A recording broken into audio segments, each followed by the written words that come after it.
Halo semuanya, kali ini kita akan belajar tentang percabangan if dalam bahasa Pascal.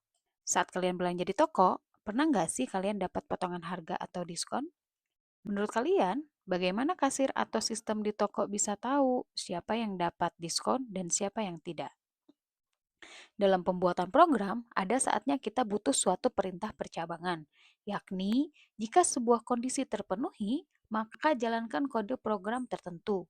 Namun, jika kondisi tidak terpenuhi, maka program bisa diarahkan untuk menjalankan perintah lain. Nah, konsep ini disebut dengan struktur percabangan.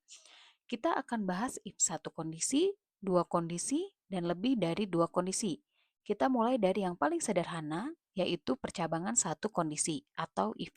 If satu kondisi digunakan ketika kita ingin program melakukan sesuatu hanya jika satu kondisi tertentu benar. Jika kondisi tersebut tidak terpenuhi, maka program tidak akan melakukan apapun. Penjelasan flowchart. Perhatikan flowchart berikut. Program dimulai dari mulai, lalu pengguna memasukkan total belanja. Program mengecek apakah belanja lebih dari 100.000. Jika iya, muncul keterangan dapat diskon. Jika tidak, program langsung berakhir atau selesai. Selanjutnya adalah if dua kondisi. Untuk menangani dua kemungkinan, kita menggunakan if, then, else, atau disebut juga percabangan dua kondisi. Artinya, program akan mengeksekusi satu dari dua jalur yang berbeda, tergantung dari kondisi yang diberikan. Perhatikan flowchart berikut.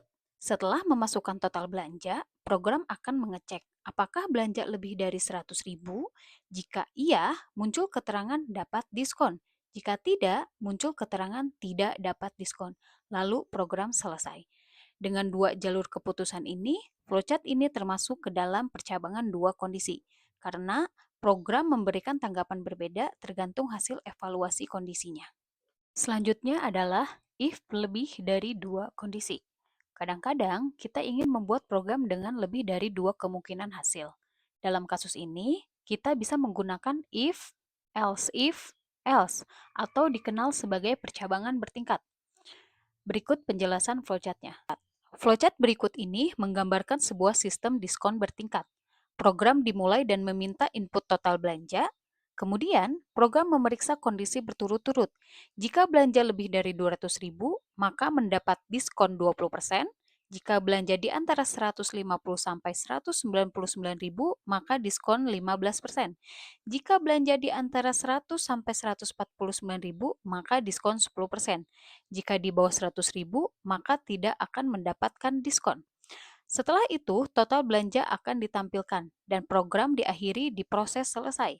Flowchart ini menunjukkan percabangan lebih dari dua kondisi, di mana program secara bertahap memeriksa beberapa kondisi dan hanya satu yang akan dijalankan, tergantung mana yang pertama kali bernilai benar. Nah, sekarang kamu sudah memahami tiga jenis percabangan dalam Pascal. If satu kondisi hanya bertindak jika syarat tertentu terpenuhi, if dua kondisi menangani dua kemungkinan, benar atau salah, if lebih dari dua kondisi memungkinkan program mengevaluasi beberapa skenario secara berurutan.